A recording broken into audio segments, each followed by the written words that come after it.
How to fix macro or 0.5x zoom not working on Android. Hi everybody, welcome back to a new video. In this video, we're gonna learn how we can fix macro or 0.5x camera not working on your device. So without any delay, let's start with the process on how we can do so. But before that, don't forget to hit that like, share, and subscribe icon.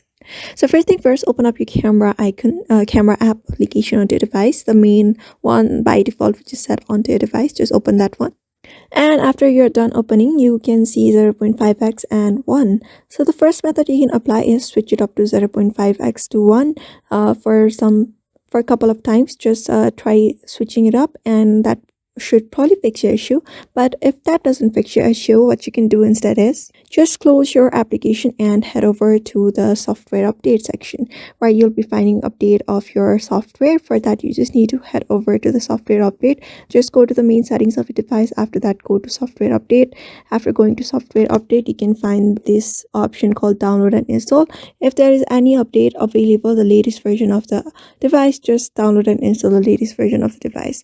After that is done, just close the software update, and after software update is done, just go to Google Play Store. After that, download this application that I'm showing on my screen right now, which is device info, system and CPU info.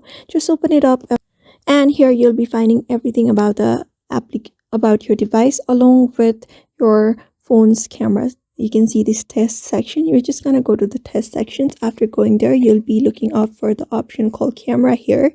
You're just gonna look up for the camera right here. You can find this camera. So here are different options here.